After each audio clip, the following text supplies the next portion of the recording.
اب آ جائیں کہ نبی علیہ السلام کی جو روٹین میں نے بتایا، مسلم شریف میں حدیث ہے ام سلمہ سے اور سیدہ عائشہ سے کہ نبی علیہ السلام کانا کے الفاظ ہیں، یعنی آپ علیہ السلام کی یہ روٹین میں تھا کہ آپ صلی اللہ علیہ وآلہ وسلم نماز وتر کے بعد 2 نفل بیٹھ کے پڑھا کرتے تھے۔ ان وتروں کے بعد 2 نوافل کی فضیلت کیا ہے؟ اور نبی علیہ السلام تو بیٹھ کے پڑھتے تھے لیکن ہمیں کھڑے ہو کے پڑھنی چاہیے۔ یہ پوری ڈیٹیل انشاءاللہ میں نے عرض کیا تھا کہ آپ صلی اللہ علیہ وآلہ وسلم یہ 2 نوافل بیٹھ کے پڑھا کرتے تھے۔ صحیح مسلم میں 2 روایتیں ہیں، سیدہ ام سلمہ سے بھی اور سیدہ عائشہ سے بھی، اور امام نسائی رحمۃ اللہ علیہ نے بھی سنن نسائی کے اندر یہ حدیثیں لی ہیں اور اس کے اوپر باب باندھا ہے انہوں نے کہ نماز وتر اور فجر کے درمیان نوافل پڑھنے کا جواز۔ انہوں نے فارم بھی لکھ دیا ہے، وہ کہتے ہیں سلف کا فارم، تو انہوں نے فارم ثابت کی ہے۔ جواز کیا، سنت، انہی احادیث کو انہوں نے دلیل بنایا۔ اب بیٹھ والا مسئلہ کہ کھڑے ہو کے پڑھنا ہے یا بیٹھ کے، دیکھیں صحیح بخاری میں حدیث ہے، نبی علیہ السلام نے فرمایا جو شخص کھڑے ہو کے نماز پڑھتا ہے نا، اس کے مقابلے میں جو بیٹھ کے پڑھتا ہے اس کو آدھا ثواب ملتا ہے، اور جو لیٹ کے پڑھتا ہے اس کو بیٹھنے سے بھی آدھا ملتا ہے۔ مجبوری کی وجہ سے بعض اوقات کرنا پڑ جاتا ہے، لیکن اگر مجبوری نہ ہو، جو کھڑے ہو کے نماز پڑھ سکتا ہے اسے کھڑے ہو کر ہی پڑھنی چاہیے۔ رہا نبی علیہ السلام کا معاملہ، یہ صوفیاء نے زیادہ ہنگامہ کھڑا کیا۔ آپ نے دیکھا ہے کہ جو صوفیاء کے ماننے والے ہیں وہ ضد کرتے ہیں کہ وہ وتر کے بعد 2 نفل بیٹھ کے پڑھتے ہیں، کہتے ہیں سنت ہے، لیکن حکم جو ہے وہ سنت پہ فوقیت رکھتا ہے۔ صحیح مسلم میں حدیث ہے، عبداللہ بن عمر بن عاص کہتے ہیں کہ میں نے نبی علیہ السلام کو دیکھا کہ آپ بیٹھ کے نفل پڑھ رہے ہیں، تو میں آپ کے قریب گیا، آپ کے ماتھے پہ ہاتھ رکھا میں نے۔ یہ سنت بھی ہے کسی کی طبیعت چیک کرنے کے لیے۔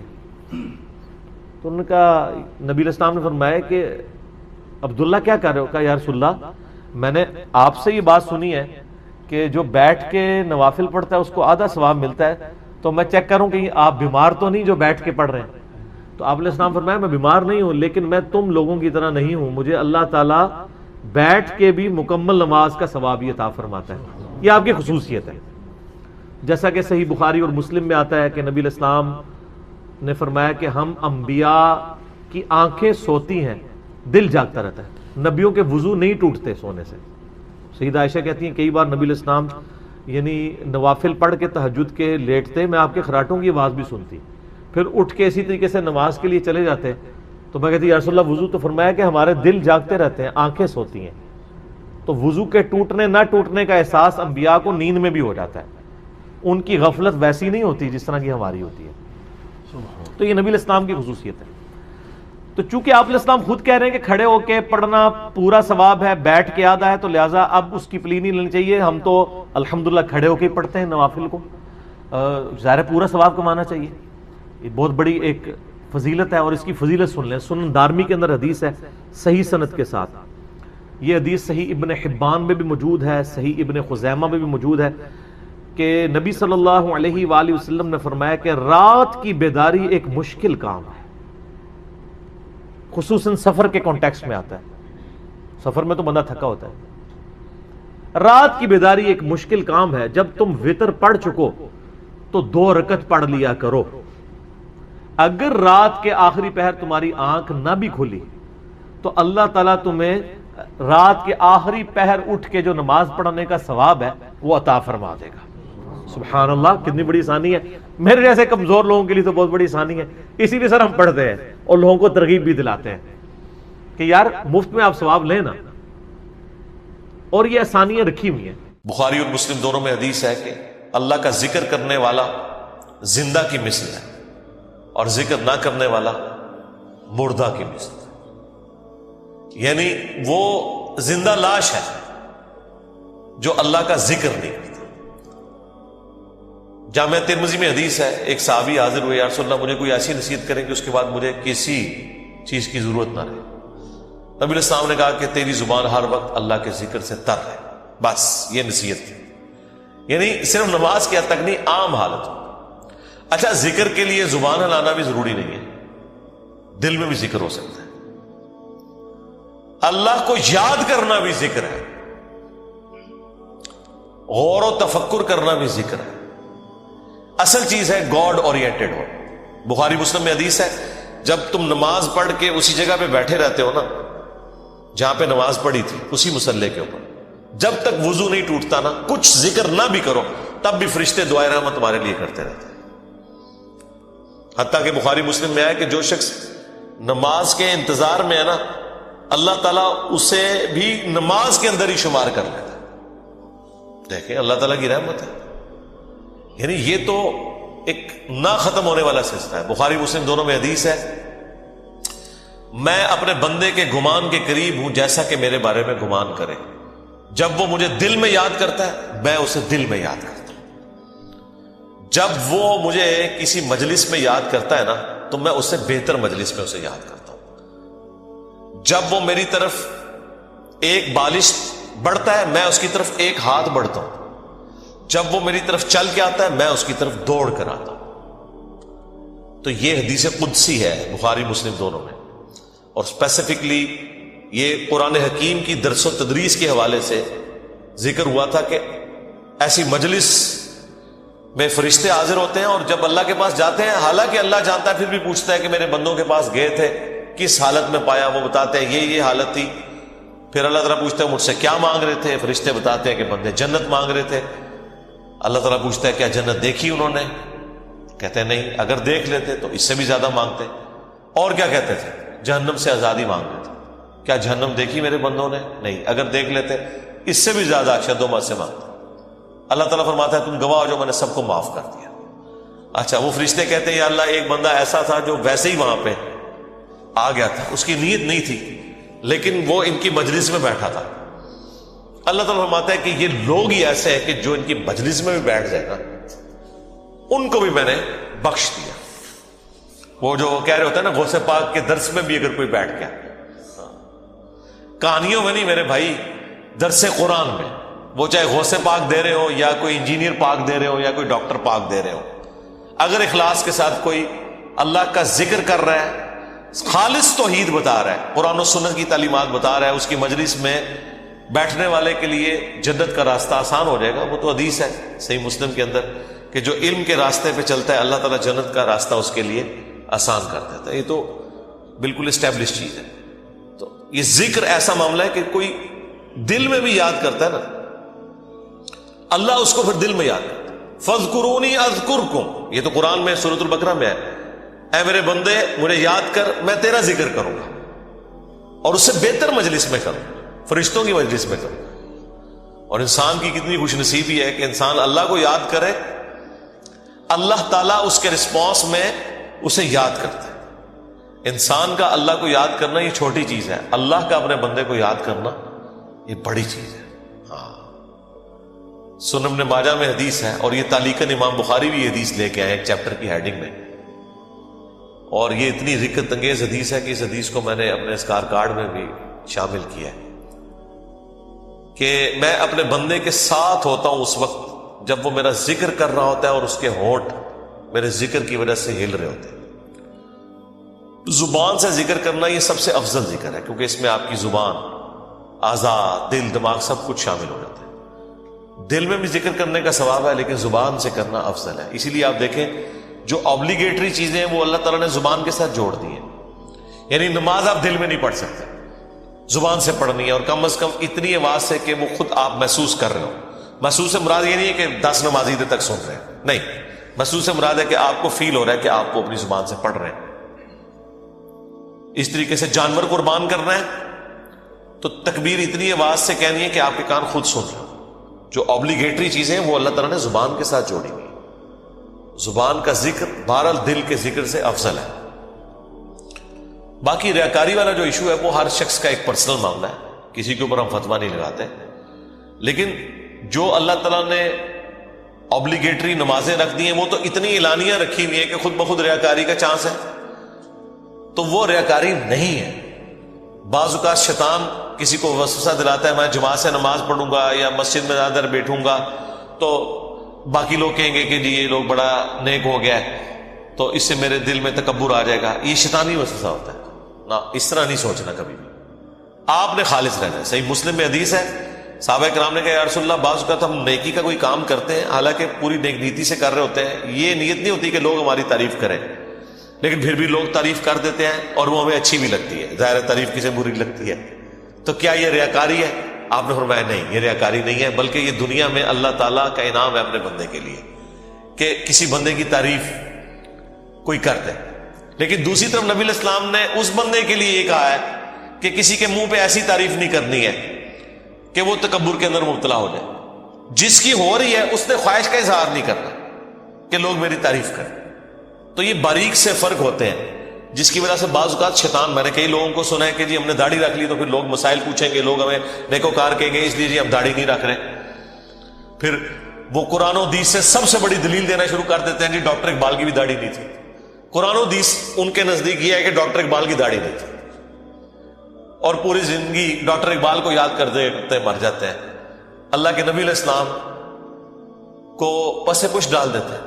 کئی لوگ ہیں وہ کہتے ہیں کہ جی وہ جی ہاں نبی علیہ السلام خواب میں زیارت کروا کے خود منو ایک بار بھی کہہ دینا میں داڑھی رکھ لینی ہے. تو میں ان کو کہتا ہوں وہ 1400 سال پہلے کہہ کے گئے ہیں بھائی. اور اس سے بھی بڑھ کر اللہ قرآن میں کہہ گئے سورہ النساء کی آیت نمبر 119 کہ یہ شیطان کا راستہ ہے، کہ شیطان کہے گا. اس نے یہ وعدہ کیا تھا اپنے رب کے ساتھ وَلَآمُرَنَّهُمْ فَلَيُغَيِّرُنَّ خَلْقَ اللَّهِ، اے اللہ میں تیری مخلوق کو ابھاروں گا کہ وہ تیری بنائی ہوئی تخلیق کو بدل دیں گے. تو یہ تخلیق اللہ نے دی تھی مرد کے لیے. اتنی داڑھی رکھنا کہ جسے عرف عام میں داڑھی کہا جائے یہ مرد کے لیے اوبلیگیٹ. تو ہر بندے نے کوئی نہ کوئی اپنے لیے لیم ایکسکیوز رکھا ہوا ہوتا ہے. تو میں ان کو بھی کہتا ہوں بھائی 1400 سال پہلے حکم ہو چکا ہے بھائی، اب کس حکم کا آپ انتظار کر رہے ہیں. تو بعض اوقات شیطان یہ بھی وسوسہ دلاتا ہے کہ جی اگر میں جماعت سے نماز پڑھوں گا تو لوگ کہیں گے یہ بڑا نیکوکار ہے لہٰذا میں گھر میں ہی پڑھ لیتا ہوں. نہیں بھائی، جو فرض چیزیں ہیں وہ آپ نے حکم پہ عمل کرنا ہے، اپنی عقل کو اس میں دخل نہیں دینا. اب داڑھی بھی سامنے نظر آ رہی ہے، داڑھی تو ظاہر چہرے پہ رکھی جائے گی نا، پیٹ میں تو صرف بزرگوں کی داڑیاں ہوتی ہیں، ہاں بابوں کی، اور جو کتابوں کے ماننے والے ہیں ان کی داڑھی تو باہر ہوتی ہے، وہ تو سامنے رکھنی ہوگی. اسی طریقے سے نماز بھی لوگوں کے سامنے ہی پڑھنی پڑے گی جماعت سے. یہ تو ہو ہی نہیں سکتا کہ آپ کہ میں نے جماعت سے نماز نہیں پڑھنی ہے، گنہگار ہوں گے. یہ مرد کے لیے میں کہہ رہا ہوں، عورت تو ظاہر ہے اس کے لیے تو حکم ڈفرینٹ ہے. تو یہ چیزیں اللہ تعالیٰ نے اپنی یاد کے لیے، دیکھیں کتنے الارمز فٹ کیے ہوئے ہیں، ہمیں کتنے سگنل پورے دن میں ملتے ہیں. انسان اللہ تعالیٰ سے اپنے آپ کو بے نیاز کر ہی نہیں سکتا. میں ایک ہسٹری چینل کے اوپر یا نیشنل جغرافک پہ ایک ڈاکومنٹری دیکھ رہا تھا. ایک کوئی نان مسلم تھا تو وہ مختلف مسلمان اسکالرس کے پاس نا امریکہ میں انٹرویو کرنے جا رہا تھا کہ ہمیں آپ ریلیجن کے بارے میں بتائیں کہ اسلام کیا ہے. تو وہ امریکہ میں ایک شیعہ عالم تھے، ینگ تھے. اس سے جب اس نے سوال کیا نا کہ اسلام کیا ہے تو اس نے کہا اسلام خدا کے گرد سینٹرڈ ہے، بس کہ ہر وقت خدا آپ کے سامنے ہونا چاہیے. یہ اسلام کی بیسک ڈیفینیشن. واقعی اس طرح یہی بات ہے. اسلام کیا ہے؟ ٹو سبمٹ یور ول، اللہ کے سامنے سر تسلیم خم کرنا. اچھا اب یہ بات مجھے بھی پتا، لیکن جب میں نے اس بندے کے منہ سے یہ بات سنی نا پھر میں نے غور کرنا شروع کیا. اس نے کہا کہ ہر وقت اللہ آپ کے سامنے ہونا چاہیے. تو پھر میں نے سوچا واقعی یار اسلام تو ہے ہی سینٹرڈ اراؤنڈ گاڈ ہے. صبح سے لے کر شام تک ہر چیز خدا کے گرد گھومتی ہے. صبح اٹھ کے آپ پہلا جملہ کیا بولتے ہیں؟ الحمدللہ الذی احیانا بعدما اماتنا والیہ النشور. تمام تعریفیں اس اللہ کے لیے جس نے مرنے کے بعد مجھے دوبارہ سے زندہ کر لیا اور میں نے لوٹ کے اسی کی طرف جانا ہے. آخرت کا ذکر بھی ساتھ ہی ہے. یہ تلوار جو ہے نا یہ ہر وقت لٹکی رہے گی. آپ دیکھیں دنیا میں جتنی دعائیں ہو رہی ہوتی ہے نا، آخرت کا موت کا ذکر ساتھ پیرلل میں آ رہا ہوتا ہے کہ تیاری سٹارٹ ہی صبح کیا ہو رہا ہے، اے اللہ موت کے بعد زندگی دی ہے اور پھر میں نے مار کے تیرے پاس ہی آنا ہے جو آخری موت ہے جس کے بعد میں نے اٹھنا بھی کوئی نہیں، پھر قیامت میں ہی اٹھنا ہے. یہ سٹارٹ ہو رہا ہے. نماز پڑھیں گے وہ تو ذکر کی اعلیٰ ترین چیز، واقعی میں صلاۃ لذکری، میری یاد کے لیے نماز کو قائم رکھنا، اور نماز کے بعد بھی اذکار، نماز کے اندر بھی اذکار، مسجد میں جانے کی دعا وہ بھی گاڈ اورینٹڈ، مسجد سے نکلنے کی دعا، ٹوائلٹ گئے ہیں تو اس میں جانے کی دعا، اس سے نکلنے کی دعا، پھر گھر سے نکلے ہیں پھر اللہ کو یاد کر کے نکلے ہیں، جہاں جا رہے ہیں اپنا کوئی کام سٹارٹ کر رہے ہیں تو اللہ کے نام سے سٹارٹ کر رہے ہیں، اور ساتھ یہ ٹینشن لگی ہوئی ہے کہ فجر تو پڑھ لی ہے، اب زور کا وقت اتنے بجے ہے، اپنے آپ شیڈیول کو سیٹ کرتے ہیں تاکہ میں جماعت سے نماز پڑھ سکوں. تو بس جو یہ شیڈیول طے کر رہا ہے نا، وہ بھائی فجر سے لے کے زور تک نماز کی حالت میں ہے، کیونکہ وہ نماز کے انتظار میں بیٹھا ہے. نماز کے انتظار میں بیٹھنے کے لیے مسجد میں بیٹھنا ضروری نہیں ہے. کوئی اپنے آفس میں بھی بیٹھا ہے نا اس انتظار میں کہ میں نے نماز کے لیے جانا ہے، وہ نماز کے انتظار میں بیٹھا ہوا ہے. پھر نماز کا وقت آ جاتا ہے، پھر بازار میں جانے کی دعا، سواری پہ بیٹھے تو اس پہ دعا. وہ ساری دعائیں ذرا آپ پڑھیں، کوئی بزرگ بابا آپ کو ان دعاؤں میں نظر نہیں آئے گا. خدا سے شروع ہو کے خدا پہ ختم. یہ کائنات سینٹرڈ اراؤنڈ گاڈ ہے. ہماری زندگی کا مقصد خدا کی پہچان ہے. انبیاء کے دنیا میں آنے کا مقصد خدا کی پہچان ہے. ہر چیز خدا کے گرد گھومتی ہے.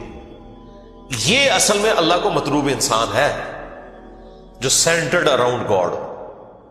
تو آپ اس کے ذرا ٹیسٹ کو فیل کریں. الذین آمنوا، جو لوگ ایمان لائے، وتطمئن قلوبہم بذکر اللہ، اور مطمئن ہوتے ہیں ان کے دل اللہ ہی کی یاد سے. الا بذکر اللہ تطمئن القلوب، آگاہ ہو جاؤ کہ دلوں کا سکون ہے ہی اللہ کی یاد میں. یہ اللہ تعالیٰ نے سکون رکھے اس کے اندر. سکون سے مراد یہ نہیں ہے کہ دنیا میں آپ کو کوئی پریشانی نہیں آئے گی. اگر یہ مطلب ہو تو انبیاء کرام نے تو سب سے زیادہ بے سکونی دیکھی. ہر آزمائش اللہ تعالیٰ نے ان کے اوپر ڈالی ہے اور وہ ثابت قدم رہے. مراد یہ کہ اگر کوئی آزمائش آئے گی تو وہ برداشت کرنا آسان ہو جائے گی. پھر دنیا حسنہ کیا ہے کہ دنیا میں اگر تکلیف بھی آئے تو صبر آ جائے گا کہ اللہ کی مرضی. انا للہ و انا الیہ راجعون. دیکھیں تکلیف میں بھی آپ کو یہ دعا سکھا دی گئی. ادھر بھی موت ہے. اے اللہ ہم تیری طرف سے آئے تھے، ہم نے بھی تیرے پاس ہی آ جانا ہے واپس. تو یہ تکلیف جو آئی ہے نا، یہ بھی تو ایک نہ ایک دن ختم ہو جانی ہے. بڑی سے بڑی تکلیف بھی اس دن تو ختم ہو جانی ہے جس دن انسان کو موت آنی ہے. بیمار تھا تو جب بندہ ہی ختم ہو گیا تو بیماری بھی ختم ہو گئی. تو دیکھیں ہر جگہ گاڈ اورینٹڈ، اللہ کی طرف متوجہ رہنا. تو اس کے لیے اللہ تعالیٰ نے آپ کو پورا جو شیڈیول دیا ہوا ہے. ابھی تو یار ان لوگوں نے ہماری نمازوں کے مزے خراب کر دیے. میں کاش آپ کے اوپر وہ دریچہ کھل جائے جو ایک بند دریچہ ہے. وہ سال میں ایک دفعہ کھلتا ہے قیام اللیل کی شکل میں. لیکن اگر آپ امیجن کریں کہ دنیا میں جتنی بھی مساجد ہیں ان کے اندر جہری نمازوں میں قرآن الف لام میم سے شروع ہو کے یا سورہ فاتحہ سے شروع ہو کے والناس تک پورا سال چلے، ایک ایک رکوع، ایٹ لیسٹ ایک ایک رکوع، کتنا ٹائم لگ جائے گا؟ اگر یہ نماز 7 منٹ میں ختم کرتے ہیں وہ 20 منٹ میں ہو جائے گی یا 15 منٹ میں. ایک رکوع مغرب کے اندر پہلی رکعت میں، دوسرا رکوع مغرب کی دوسری رکعت میں، پھر عشاء کی رکعت میں اس سے اگلے والا رکوع، اور اس کی دوسری رکعت میں اس سے اگلا، اور اس طریقے سے فجر میں. یہ 6 رکعتیں جو ہیں آپ کی جہر، 2 مغرب، 2 عشاء اور 2 فجر. ان میں قرآن پورے سرکل میں چلتا رہے. آپ کو عربی آتی ہے نہیں آتی اس سے کوئی فرق نہیں پڑتا. آپ کا اسمارٹ فون آپ کے ہاتھ میں ہو اور ترجمے والا قرآن آپ نے اس پہ کھولا ہوا ہو. میں نے تو اس کا ثبوت بھی دے دیا بخاری سے کہ ذکوان تابعی حضرت عائشہ کا غلام تھا جو انہیں قیام اللیل رمضان میں کروایا کرتا تھا. وہ حافظ نہیں تھا تو وہ مصحف ہاتھ میں پکڑتا تھا، اما عائشہ اس کے پیچھے رمضان کا قیام کرتی تھی. اس کا مطلب ہے سننے میں زیادہ آسانی اور مزہ آتا ہے بجائے خود پڑھنے کے.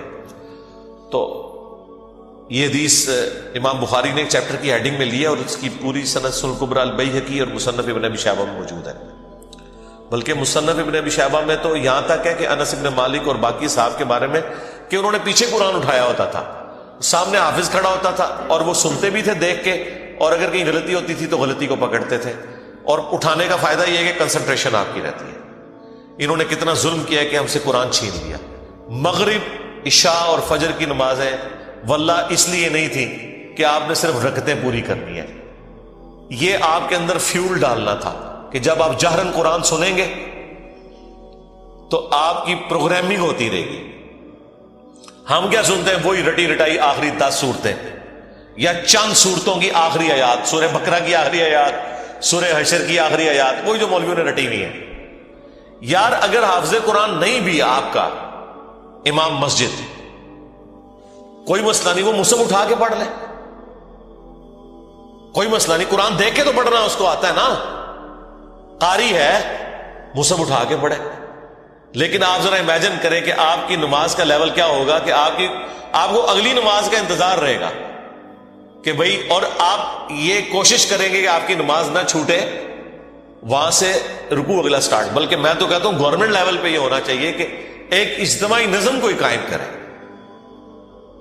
اجتماعی نظم ہو پورے ملک میں، عید کی رات کو اگلا قرآن سٹارٹ ہو جائے، گورنمنٹ کی طرف سے شیڈیول ہو کہ بھئی اب یہ اگلا قرآن سٹارٹ ہو گیا، اتنے رکوع ہیں، 6 رکوع کور ہوتے ہیں نا، اگر آپ 6 جہرن رکھتے رہے تو آلموسٹ کوئی 520 کے قریب رکوع بنتے ہیں، ان کو ڈیوائڈ کر لیں تو پورے ملک کے اندر ختم قرآن بھی ایک ہی دن ہو رہا ہو، شمسی اعتبار سے رکھ لیں، تاکہ کوئی شخص دوسرے شہر میں بھی چلا گیا ہے اسے یہ یقین ہو کہ ہاں جی میں فلاں مسجد میں جاؤں گا تو شیڈیول ایک ہی چل رہا ہے۔ یہ ہم نے دنیاوی کئی معاملات میں اپنے آپ کو مینج کیا ہوا ہے اس طریقے سے۔ دیکھ لیں KFC آپ امریکہ سے کھائیں، آپ سعودیہ سے کھائیں، آپ جیلوں میں بیٹھ کے کھائیں، آپ کی آنکھوں میں پٹی بندھی ہوئی ہو، آپ کھا کے بتا دیں گے کہ آپ KFC کا چکن کھا رہے ہیں، اس سے قطع نظر کہ آپ دنیا میں کہاں بیٹھے ہوئے ہیں۔ 66,000 آؤٹ لیٹس ہیں ان کی دنیا میں، یہ بھی پرانا فگر ہے، اب تو پتہ نہیں اس سے زیادہ ہی نہ ہوگی ہو، ایک ذائقہ دیا نا پوری دنیا کے اندر انہوں نے۔ اس طرح کے کئی شیڈیول ہیں، اور اگر یہ تھوڑی سی ایفرٹ پٹ کر لی جائے تو سرکار آپ کو کوئی اپنے بچوں کو توحید سکھانے کی ضرورت نہیں ہے، توحید خود بخود وہ سیکھ جائیں گے، پورے دورہ قرآن بھی نہیں ہوگا، انہیں پتہ چل جائے گا کہ سب کچھ فراڈ چل رہا ہے، قرآن تو کوئی اور ہی بات کرتا ہے۔ یہی وجہ ہے کہ جو غیر مسلم ملکوں میں لوگ جاتے ہیں نا، وہاں جب ان کا نان مسلم لوگوں سے واسطہ پڑتا ہے تو پھر ان کو بھی تھوڑی شرم آتی ہے کہ یار وہ جب پوچھتے ہیں ہاں جی اسلام کیا ہوگا، ہم تو پتہ ہی کچھ نہیں، پھر قرآن ترجمے سے پڑھتے ہیں تو آپ دیکھتے ہیں کہ یہاں داڑھی بھی نہیں ہوتی، وہاں سے داڑھی بھی رکھ کے آ جاتے ہیں، نماز بھی شروع کر دیتے ہیں، قرآن بھی پڑھ لیتے ہیں اور گمراہ بھی ہو جاتے ہیں۔ یعنی ادھر والوں کی نظر میں وہ کہتے ہیں یار یہ کیا کہانیاں تم لوگوں نے، دین قرآن میں تو یہ کچھ اور لکھا ہوا ہے۔ تو اگر یہ شیڈیول گورنمنٹ کر دے، یہ کوئی مشکل کام ہے مجھے بتائیں؟ چلے پردہ رکھنے کے لیے اگر کوئی جعلی حافظ بھی ہے، گورنمنٹ کہہ دے کہ ٹھیک ہے جی مصحف اٹھائیں، مصحف اٹھا کے پڑھیں، پردے کا پردہ رہ جائے گا۔ اگر کسی کو یہی ہے کہ میں تو حافظ بن کے یہاں بھرتی ہوا تھا، ہے کوئی نہیں تھا، کوئی مسئلہ نہیں ہے، مصحف اٹھا کے پڑھیں، پیچھے بھی لوگ ایئر فلائٹ موڈ میں دیکھیں اور ترجمے والا قرآن کھولیں، جب قرات ہو رہی ہوتی ہے اتنا آپ کو ٹائم مل جاتا ہے کہ آپ عربی اور نیچے ترجمہ بھی دیکھ سکتے ہیں۔ ویسے آپ اگر کوشش کریں نا کہ میں 6 رکوع روز کے ایک جگہ بیٹھ کے ترجمے سے پڑھوں، پھر پڑھ بیٹھے دوسری، کوئی نہ کوئی کام آپ کے آڑے آ جائے گا، کوئی نہ کوئی مصروفیت آڑے آ جائے گی۔ اسی لیے اللہ تعالیٰ نے اس کو نماز کا حصہ بنایا ہے۔ یہ لوگ پوچھتے ہیں کہ جی جہرن نمازیں کیوں ہیں، لو سن لو پھر اس واسطے کہ جہرن کہ قرآن کے ذریعے پروگرامنگ آپ کی ہوتی رہے، آپ قرآن سنتے رہے۔ اور ابھی تو میں آپ کو یہ بتا ہی نہیں رہا کہ نبی علیہ السلام کی نماز کتنی لمبی ہوتی تھی، فجر کی ایٹ لیسٹ 40 منٹ کی آپ کی فجر کی نماز ہوتی تھی۔ جی ہاں، میں تو ایک ایک رکوع کی بات کر رہا ہوں، وہاں تو پاؤ یا آدھا پارا پڑھنے کی بات ہے یا پارا پڑھنے کی بات ہے، چلے وہ نہیں ہے، ایک رکوع بھی کسی کی ہدایت کے لیے کافی ہے۔ بھائی 6 رکوع تو کور ہو گئے نا، 6 رکوع کا مطلب ہے کہ ایک پاؤ سے زیادہ اس کا پارا ہو گیا، ہر 4 دن کے اندر ایک پارا ختم ہو جایا کرے گا، ہر 4 دن کے اندر ایک پارا۔ تو اس کا مطلب ہے کہ یہ ایک مہینے کے اندر آلموسٹ کتنے پارے ہو جائیں گے جی؟ 7 پارے، اور 4 مہینے کے اندر آلموسٹ آپ کا ایک قرآن مکمل ہو جایا کرے گا۔ تو 4 مہینے میں اگر قرآن مکمل ہو رہا ہے تو سال میں 3 قرآن تو ویسے ہی ختم ہو جائے گا، چوتھا تراویح میں ہو جائے گا، 4 قرآن آپ کے۔ تو سرکار ایک سال نہیں، ایک دفعہ بھی قرآن سے کوئی گو تھرو ہو گیا، اور پھر اللہ نے کیا اس میں مزہ رکھا ہے کہ اتنی موٹی کتاب ہے کہ بوریت بھی نہیں ہوتی۔ آپ جتنا بھی پڑھ لینا، دوبارہ اس سورت تک پہنچنے کے لیے اتنا وقت گزر چکا ہوتا ہے کہ جب آپ وہ دوبارہ پڑھتے ہیں آپ کو بالکل نئی لگ رہی ہوتی ہے۔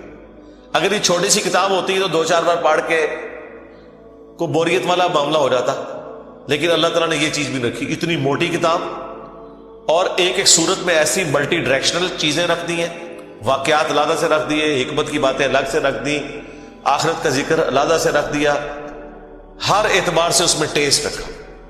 تو یہ قرآن ہماری زندگی میں آ سکتا تھا، اور یہ ویڈیو تو میں نے بہت پہلے ریکارڈ کی ہے کہ قرآن کو اپنی زندگی میں کیسے لایا جائے۔ میرے نزدیک تو اس کے علاوہ کوئی چارہ نہیں. یاد رکھیں جو چیز آپ اپنی روٹین میں لانا چاہتے ہیں نا کہ آپ اسے روزانہ کریں, تو پھر آپ اسے زندگی کی اس چیز کے ساتھ جوڑ دیں جس کے اوپر آپ کی زیرو ٹالرنس ہے, تو وہ آپ کی زندگی کا حصہ بن جائے گی. مثلا بڑے لوگ پوچھتے ہیں جی بڑی کوشش کی تھی 1 مہینے تک واک کرتے رہے فجر کے بعد, بس پھر بعد میں نہیں واک ہو سکی جی, ٹائم ہی نہیں ملتا. تو میں ان کو کہتا ہوں آپ اس کو اپنی روٹین میں جوڑیں. روٹین آپ کی کیا ہے؟ نماز مسجد میں جا کے پڑھتے ہو, ہاں جی, بس موٹر سائیکل نہیں اب لے کے جانا, پیدل جانا ہے مسجد میں. فجر کی نماز کے لیے بھی پیدل جانا ہے. اپنی روٹین میں آپ جانا ہی جانا ہے. اگر مسجد 15 منٹ کی مسافت کے اوپر ہے, چاہتے نہ چاہتے 15 منٹ کی آپ کی واک ہو جائے گی, اور اس کو آپ کو یاد کر کے نہیں کرنا پڑے گا, سوائے اس کے کہ آپ نے جانا ہے تو آپ نے پیدل جانا ہے. یا عشاء کے وقت آپ ٹائم رکھنا چاہتے ہیں تو اپنی واک کا ٹائم وہ رکھ لیں, اور 5 نمازیں پیدل جا کے پڑھیں, تو آپ ذرا کیلکولیٹ کریں ہر نماز کے ساتھ جانے اور آنے میں آپ کی واک اٹیچ ہو جائے گی, کیونکہ آپ نے روٹین کا حصہ بنا لیا. اس جو انسان کو اسپیشل کام کرنا پڑتا ہے نا, اس میں انسان کو تردد ہوتا ہے. لیکن جو انسان اپنی روٹین میں شامل کر لیتا ہے, بس یہ قرآن بھی میں کہتا ہوں آپ اپنی روٹین میں شامل کریں, اور اس کو شامل کرنے کا طریقہ یہی ہے کہ فرض نمازوں میں امام مسجد کی منت مارنی پڑے, کوئی مٹھی گرم کرنی پڑتی ہے اس کی, کریں اسے کہ بھائی یار چل کچھ نہیں تو فجر میں تو شروع کر یار, مغرب عشاء میں نہیں کر سکتا. میں آپ کو بتاؤں ہمارے اسلام آباد میں پنڈی میں ایک مسجد ہے, وہ روٹین کے ساتھ پچھلے کئی سالوں سے ان کی فجر کی نماز میں آلموسٹ 1 پاؤ قرآن کور کرتے ہیں, اور پورا سال ان کا قرآن چلتا رہتا ہے. سب کو پتا ہوتا ہے کل یہاں سے شروع ہو رہا ہے, لوگ پڑھ کے آتے ہیں گھر سے بھی, ایک وہ اس کا ٹیسٹ فیل کرتے ہیں. تو یہ تو مسلسل آپ کی روٹین میں جب قرآن آئے گا تو یہ وہ ساری گناہ, وہ ساری برائیاں جن کو چھوڑنے کے لیے آپ کو ایک ایفرٹ پٹ کرنی پڑتی ہے, وہ آٹومیٹکلی آپ کی زندگی سے نکلتی چلی جائے گی. جس طرح آپ نے دیکھا کہ بعض لوگ ایسے ہوتے ہیں بڑی ان کی شانہ زندگی ہوتی ہے, لیکن کبھی ان کے اوپر کوئی غم کی کیفیت ٹوٹتی ہے, بالکل بھی زندگی میں سادگی آ جاتی ہے, پھر آہستہ آہستہ وہ دنیا سے ریٹائر ہونا شروع ہو جاتے ہیں. ایک غموں کا پہاڑ گرتا ہے, آخرت اورینٹڈ ہو جاتے ہیں آہستہ آہستہ آہستہ آہستہ. اگر آپ خدا کے ساتھ اٹیچ ہو جائیں گے, قرآن کے ساتھ اٹیچ ہو جائیں گے, تو ایٹ لیسٹ گناہ کا تو تصور بھی دور کی بات ہے, آپ اس طرف جانے کا سوچیں گے بھی نہیں, کیونکہ ہر وقت یہ آخرت کی یاد دلانے والی چیز آپ کے سر کے اوپر لٹکتی رہے گی. قرآن کی تلاوت سے دلوں کا زنگ کیوں دور ہوتا ہے؟ آخرت اورینٹڈ ہوتا ہے تلاوت سے, اس لیے کہ آپ جب قرآن کی تعلیمات کو سمجھیں گے, ذرا عربیوں کو تو تلاوت ہی کہنا تھا نا, انہوں نے تو ترجمہ نہیں کرنا تھا نا, اور تلاوت کا ایک معنی فالو کرنا بھی ہوتا ہے. ایک ہوتا ہے قرات کرنا اور ایک ہے اس کے پیچھے پیچھے چلنا.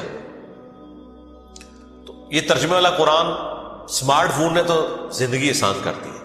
میں کہتا ہوں اس سائنس نے ہماری دنیا تو آسان کی ہے, جو ہماری آخرت آسان کرتی ہے.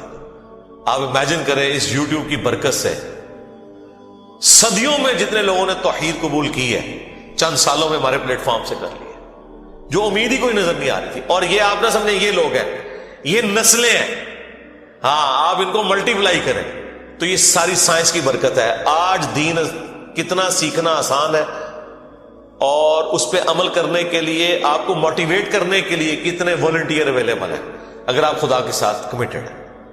اللہ تعالی ہمیں ہر وقت اپنی یاد میں رہنے کی توفیق دے. اللہ تبارک و تعالی اپنے ذکر پہ ہمیں استقامت دے.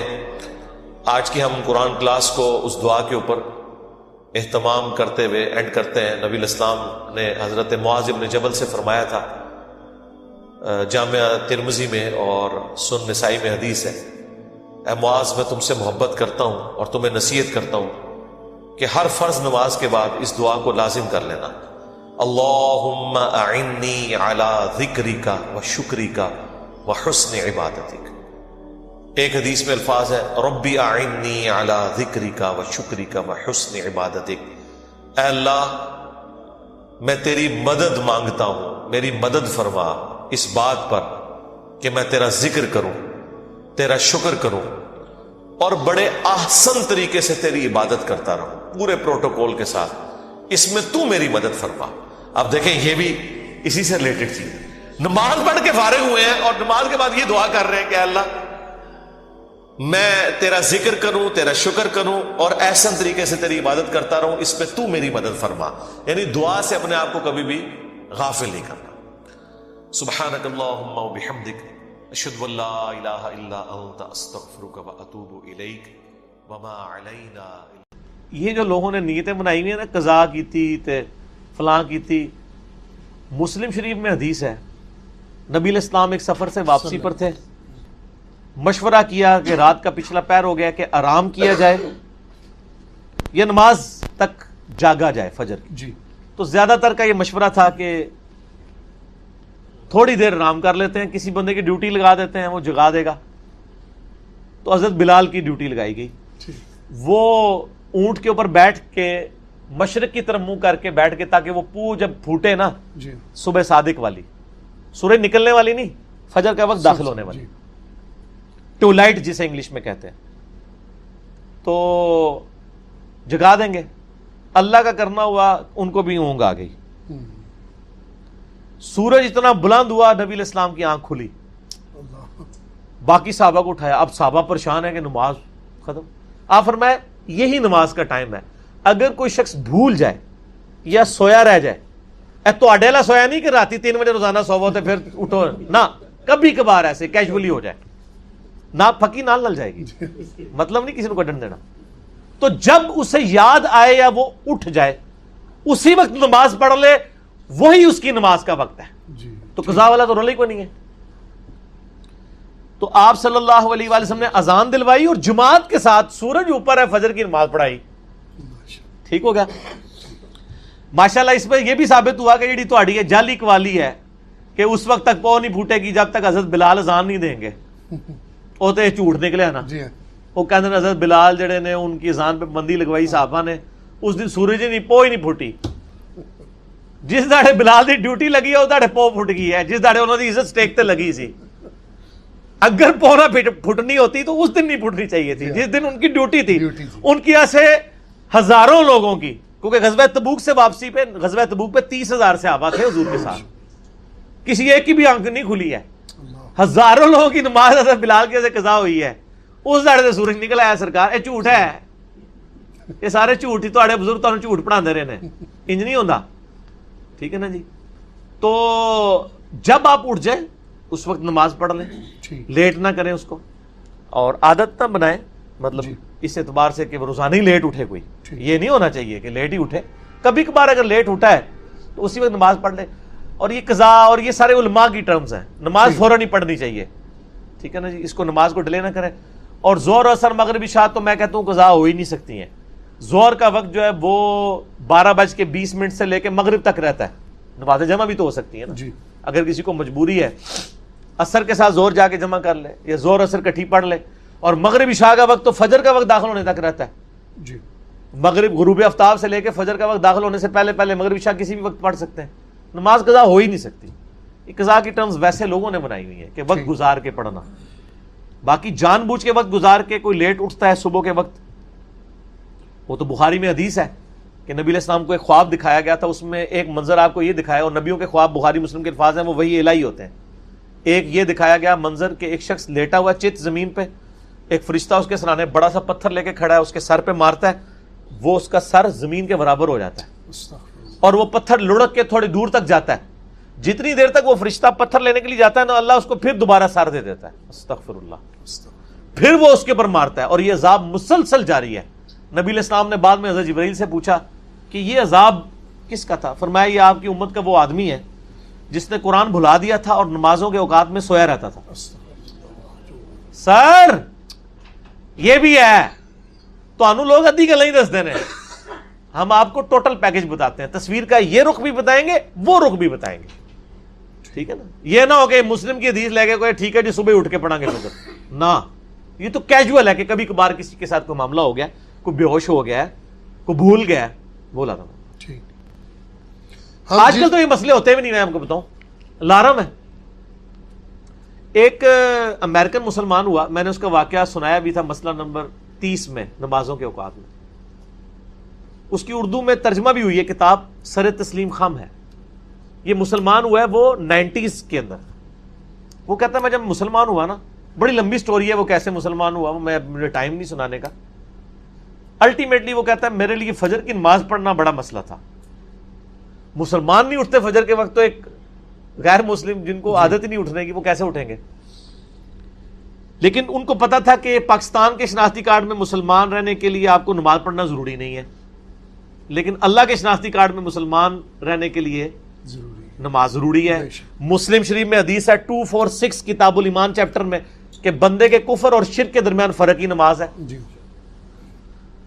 تو گورا چونکہ مسلمان ہوتا ہے نا، تو اس کو پتا ہوتا ہے کہ نماز پڑھے بغیر بندہ مسلمان نہیں رہتا. شناختی کارڈ والا تو مسلمان رہتا ہے.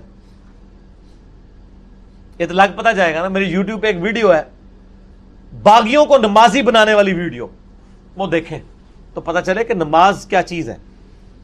وہ کہتا میں اب پریشان ہو گیا کہ میں تو انڈیا پاکستان بنگلہ دیش کا مسلمان تو نہیں ہوں، تو میرے شناختی کارڈ سے تو اسلام کا نام ختم ہو جائے گا اگر میں نے فجر کی نماز نہ پڑھی.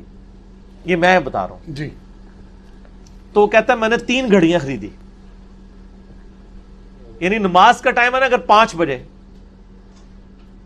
تو کہتا ہے میں نے ایک گھڑی پہ الارم لگایا ہوا تھا 4:30 بجے کا، اور وہ گھڑی میں اپنے سرانے رکھتا تھا.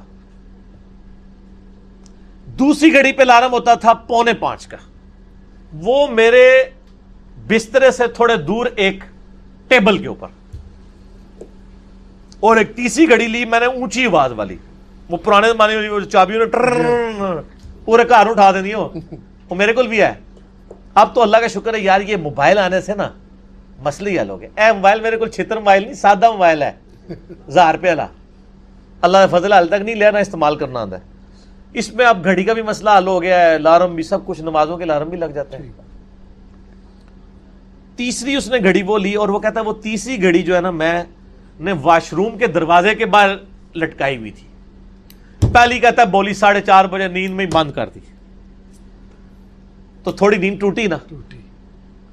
15 منٹ بعد ٹیبل والی بولتی تھی. کہتا میں اب ظاہر ہے وہ الارم بول رہا ہو، بندے کو تکلیف تو نیند تو نہیں آتی. ایک الارم بول رہا ہو نیند نہیں آتی، دوسرا اگر کوئی پیشاب روک کے لیٹا ہو تو اس کو بھی نہیں نیند آتی. ٹھیک ہے. تو وہ کہتا جی میں اٹھ کے ٹیبل تک گیا، ٹیبل والا الارم بند کرتا تھا 4:45 بجے. پھر 5 بجے جب وہ بڑا الارم بولتا تھا نا واش روم والا، تو کہتا میں اٹھ کے نا، اب 2 بار نیند ٹوٹی ہوئی ہو، تیسری بار جا کے جب میں وہاں پہ واش روم کے دروازے پہ پہنچتا تو میں الارم بند کرتا، تو میں کہتا بس یہ دروازے ہی کھولنا ہے نا، سامنے بیسن ہے، وضو کر کے نماز پڑھ لیتا. آہستہ آہستہ عادت ڈیولپ ہوگی. لیکن شکر ہے وہ پاکستان انڈیا بنگلہ دیش کا نہ تھا، تو اسی لیے وہ نماز کا عادی بن گیا. ورنہ ادھر تو سر کوئی ضرورت نہیں نماز پڑھنے کی آپ کو.